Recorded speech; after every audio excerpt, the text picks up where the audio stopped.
రాష్ట్రంలో అన్ని యూనివర్సిటీల్లో పనిచేస్తున్న కాంట్రాక్ట్ అసిస్టెంట్ ప్రొఫెసర్లను రెగ్యులైజ్ చేయాలన్నారు రాజ్యసభ సభ్యుడు ఆర్ కృష్ణయ్య. హైదరాబాద్ ఓయూలో 5 రోజులుగా కొనసాగుతున్న కాంట్రాక్ట్ అధ్యాపకుల నిరవధిక సమ్మెకు మద్దతు తెలిపారు. రాష్ట్ర సర్కార్ వెంటనే స్పందించి 1400 కాంట్రాక్ట్ అసిస్టెంట్ ప్రొఫెసర్లను రెగ్యులరైజ్ చేయాలని డిమాండ్ చేశారు.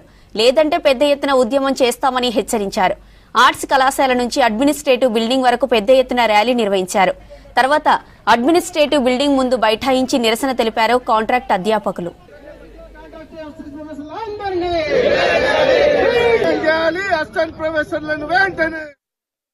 అసిస్టెంట్ ప్రొఫెసర్లు 15 నుంచి 20 ఏళ్ల నుంచి పనిచేస్తున్నారు. వాళ్ళని పర్మనెంట్ చేయాలని చెప్పి ఈరోజు యూనివర్సిటీలో పెద్ద భారీ ప్రదర్శన నిర్వహించడం జరిగింది.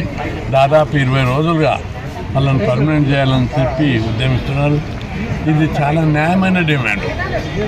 విద్య వైద్యం లోపల అనుభవానికి మించిన అర్హత లేదు. వీళ్ళు 15 సంవత్సరాలు పనిచేయడం నుంచి కొత్తలను నియమిస్తే ఫ్యాకల్టీ డెవలప్ కాదు, బోధన పద్ధతి లోపల నైపుణ్యం రాదు.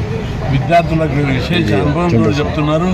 వీరి ద్వారా నాణ్యమైన పరిపూర్ణమైన విజ్ఞానంతో కూడిన విద్య విద్యార్థులకు అందుతుంది. కాబట్టి ముఖ్యమంత్రి గారు వెంటనే చొరవ తీసుకొని వీళ్ళు 1200 మంది ఉన్నారు. పోస్టులు 22,200కు పైగా పోస్టులు ఉన్నాయి. ఇంకా కొన్ని పోస్టులు క్రియేట్ చేయాలి. మొత్తం వీరందరినీ ఎలాంటి షరతులు లేకుండా పర్మనెంట్ చేయాలని చెప్పి నేను డిమాండ్ చేస్తున్నా.